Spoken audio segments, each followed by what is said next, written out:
Shalom umat Tuhan, jemaat simpatisan GKI Kalideres yang dikasihi oleh Tuhan. Senang kembali boleh menyapa Bapak Ibu dalam sapaan gembala pada pekan ini. Umat Tuhan, mari kita bersehati dalam doa menyambut kebenaran firman Tuhan dengan bimbingan Roh Kudus. Kita berdoa. Tuhan, layakkanlah kami untuk selalu mendekat kepadamu dan membuka hati kami untuk menyampaikan perkara-perkara kehidupan yang terjadi dalam kehidupan kami kepada Tuhan. Seraya kami dengan rendah hati dan setia menantikan rencana Tuhan digenapi dalam kehidupan kami. Kami mohonkan doa kepadamu dalam nama Tuhan kami, Yesus Kristus. Amin. Umat Tuhan, firman Tuhan pada hari ini kita akan renungkan satu bagian dari pergumulan Ayub. Ayub pasal 13 ayat 3 dan 4 firman Tuhan berkata demikian untuk kita. Tetapi aku hendak berbicara dengan Yang Maha Kuasa. Aku ingin membela perkaraku di hadapan Allah. Sebaliknya, kamulah orang yang menutupi dusta, tapi palsulah kamu sekalian. Umat Tuhan, ada sebuah ungkapan yang mengatakan demikian. Jangan katakan Tuhan berdiam diri ketika Alkitabmu terus-menerus tertutup. Bukalah Alkitabmu, bacalah dengan sungguh-sungguh, maka Tuhan akan berbicara kepadamu. Ini sebuah ungkapan yang saya kira sangat tajam, sangat kuat pesannya. Bahwa semakin kita rindu untuk mendengarkan suara Tuhan, itu waktu yang paling tepat untuk kita mendekati firman Tuhan dalam Alkitab. Membacanya, merenungkannya, menggali apa yang Tuhan kehendaki untuk dapat kita lakukan, kita hidupi dalam keseharian kita.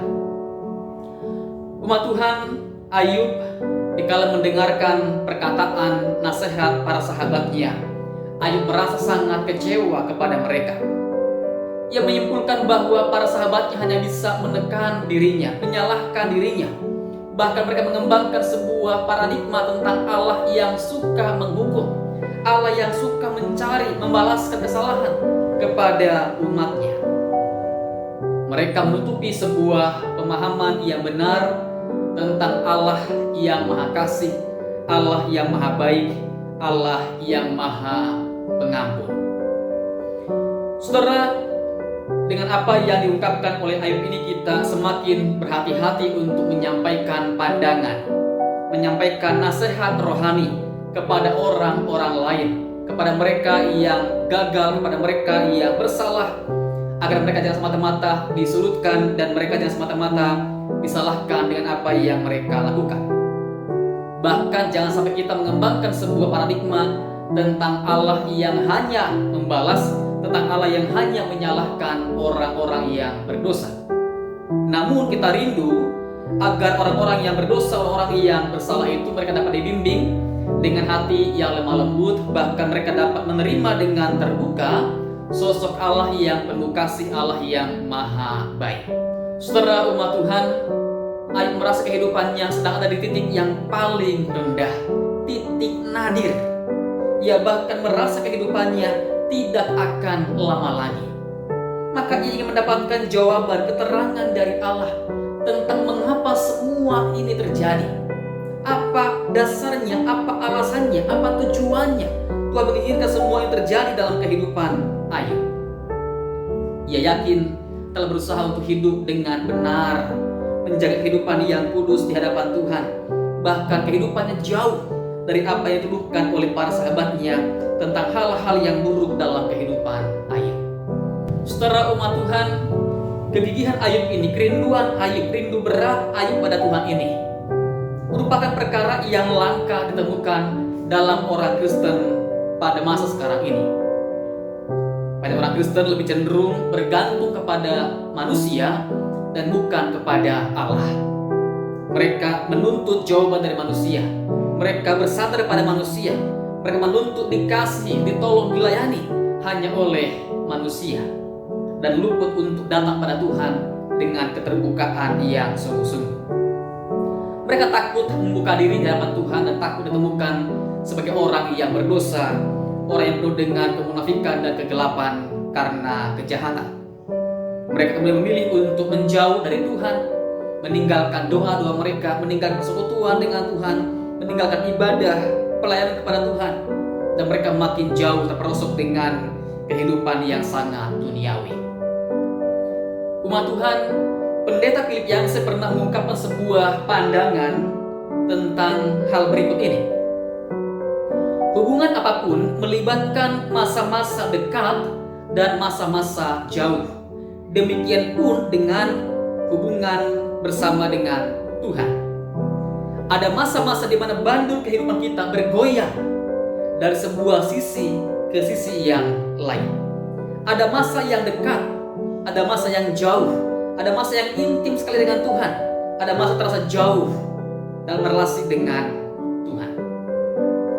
Yancey mengajak kita untuk juga merenungkan bahwa dalam masa-masa yang paling berdosa, paling gagal, yang paling berat, yang paling sulit untuk dimengerti tentang apa yang terjadi dalam kehidupan ini, itu masa yang paling tepat untuk kita datang mendekat kepada Tuhan, membuka diri pada Tuhan, bergumul, berjuang bersama dengan Tuhan, dan juga kita membuka hati untuk dengan setia, rendah hati menantikan jawaban dari Tuhan dan rencana Tuhan yang terbaik dalam kehidupan kita.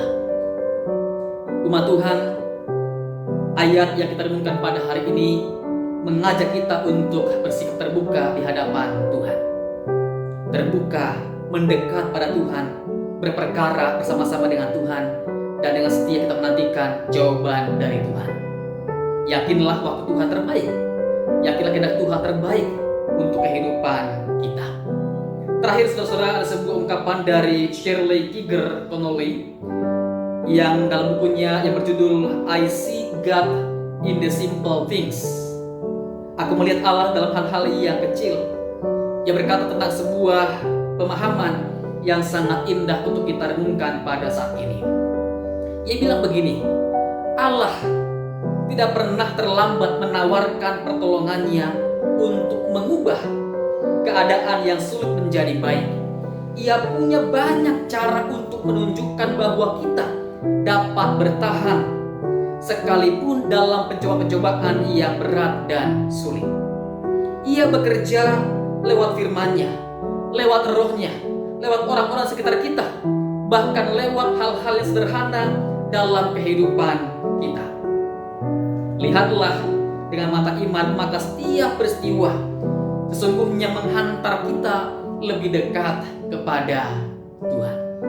Saudara umat Tuhan, semua hal dalam hidup ini mari kita bawa pada Tuhan, berperkara dengan Dia, dan dengan hati yang terbuka, hati yang rendah, hati yang mau setia, kita menantikan jawaban Tuhan yang terbaik. Yakinlah rencananya, waktunya, kehendaknya pasti yang terbaik untuk kehidupan kita. Tuhan menolong kita, memberkati kita hari ini dan sampai selama-lamanya. Amin.